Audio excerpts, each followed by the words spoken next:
Eberechi Eze to Arsenal. We're going to break down the transfer with some strong rumours today that Mikel Arteta could add another big player to the Arsenal squad this summer. I think actually revolutionising the team and bringing it onto a massive level to the likes of Liverpool and Man City next season, because I think Eze moves the dial in a huge way. Make sure you subscribe to the channel if you're new, and obviously leave your comments down below about Eze, your thoughts, particularly where he would play for Arsenal. It's not a doubt that if he start, because he's a guaranteed starter, 1,000,000%. I think he changes Arsenal in such a massive way. But is he a left winger? Does he play alongside Odegaard in the midfield with some sort of rotation with Rice and Zubimendi, especially with Zubimendi coming to the league for the first time? Is that an option? It's going to be very interesting. We're going to break down all of the terms of the deal in this video and everything we know so far. Ultimately, it looks like talks have started. They're in a decent position, with the fee looking to be around £45 million. Now, he's got a couple of years left on his contract with Crystal Palace, and you're talking about £60 million in his release clause, plus £8 million in add-ons. Ultimately, if you're that far gone in your contract, a player's done so well for you, there's an argument he's Crystal Palace's greatest ever player with that goal in the FA Cup final. And that's no hyperbole, because scoring a goal against Guardiola's Man City at Wembley, the quality of the goal, the quality of the side that Glasner built around Eze, ultimately, you kind of let him go with goodwill. You don't take nothing, but I think there's an element of agreeing to the deal if you're Crystal Palace and getting as much money as you can in, but not being stringent, and you're not going to make him hold out for another couple of years. Some clubs can be stubborn. I think of Tottenham, for example, they can be exceptionally stubborn. But you feel when it's around £45 million, it's good value for a player that they signed for basically nothing from QPR so many years ago. It's pure profit, and he's created memories that Crystal Palace fans and their grandkids are going to remember. He's an absolute generational icon. And I actually look at Eze in a similar way to how maybe you think about Yaya Toure scoring a huge goal against Manchester United in 2011, went on to score in the final against Stoke City. It wasn't Man City's first FA Cup final, of course not, but it was the first of the era. And for Eze to score such an important goal in such a big moment, he had big performances for England as well. Arsenal getting the kind of player that is arriving at a brand new platform in his career as well. There will be some people talking about his age, that maybe he's a little bit too close to 30 for the kind of money that was touted for him for, £70 million. To get him, it doesn't matter. If he was 32 years old right now, £40 million for a player of his quality is still outstanding business. But he's 27 years old, so he's not old by any stretch of imagination. I'm actually a bit sick of football fans on Twitter saying that if you're 27, it's a bit like the Gyökeres deal. If you're 27, 28, it doesn't make sense.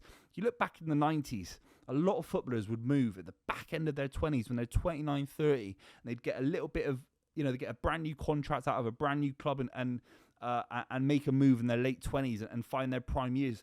Ironically, Ian Wright left when he's right at the end of his 20s. He left Crystal Palace and, of course, joined Arsenal and became one of their great ever strikers. So the age thing wouldn't concern me at all. I'm going to be real. I'm going to just break down my opinion right now. There is no concern for me.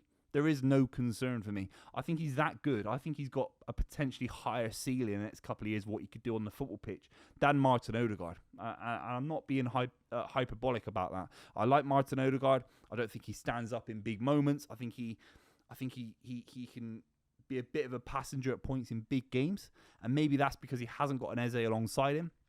Maybe it's because he hasn't got a number 9 that he can feed balls into. But I think Eze and Odegaard takes Arsenal onto a whole different platform.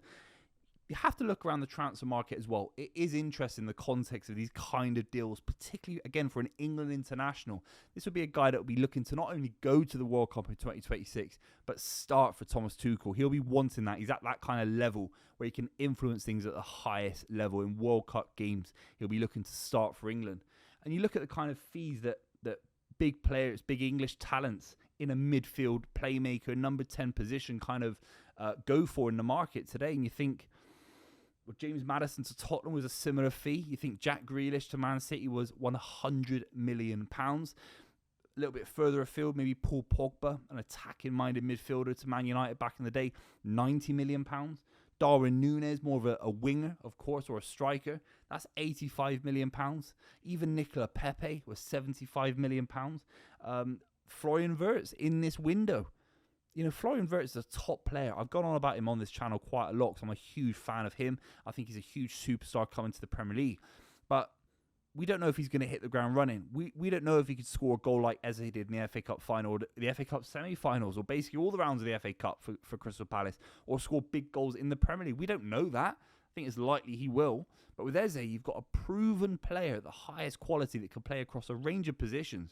You're getting him for about half the price, maybe even a third of the price. That is outstanding business. You have to say, that is outstanding business. We have to talk about what this means for Arsenal's squad depth, for where he's going to play positionally speaking. I think if you're really ambitious, let's say Arsenal playing Burnley at home, let's say they're playing Everton at home, that kind of game where you have to pick up 9, 10, 11 wins in a row to really mount a Premier League title charge. Let's just say Everton at home. I could see a world where it's Odegaard and Eze in midfield, with maybe it's a Madueke on one side, maybe it's a Rodrigo, if you're being really big and bold about it, if you're Arteta, which I think he has to be, by the way. Gyökeres down the middle and Saka on the right.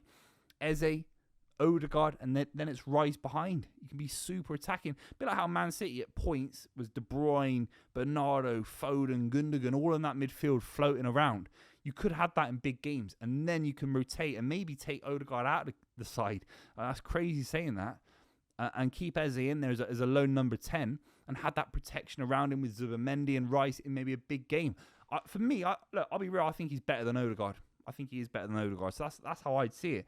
If you had to keep Odegaard in a game against, let's say, Real Madrid in the Champions League quarterfinals next season, let's just say, you could also have Eze on the left, and that's got big repercussions for the likes of Martinelli, linked to Saudi Arabia this week. Apparently the club's pushed back on that. But you're looking at a guy that could also play on the left. I think you are going to Jack Grealish territory. You are going into Kai Havertz territory, where you're bringing in Kai Havertz to be a playmaker. You stick him up front. He does an okay job, a bit like Moreno as well.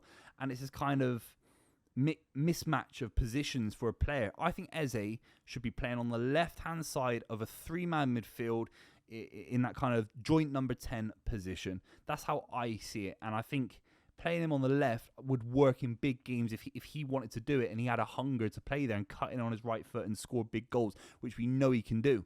He could also get isolated out there. He could also have certain issues linking up with the squad. You can get isolated out there. Jack Grealish definitely has done. Phil Foden definitely has done at points when he's played there for Man City and for England.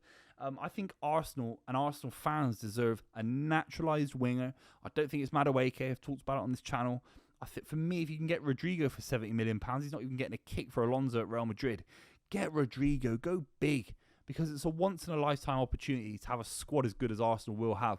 What if they lose Saliba next summer? What if they lose Rice next summer? I'm not saying it's likely, but I think Eze in that midfield makes Arsenal an unbelievable... I mean, the front six, Rice, Eze, Odegaard, Gyökeres, Rodrigo, Saka. We're not far away from potentially having that. That is an outstanding side that really takes the Premier League title charge to a whole different level next season, particularly from an offensive point of view. They don't have to worry about throw-ins. They don't have to worry about long corners. They don't have to worry about their set-piece coach. They can go back to early Arsene Wenger years with Anelka and Henry and Bergkamp being outrageous and creative and blockbuster. That's what Arsenal are all about. And I think Eze complements them in a huge, huge way.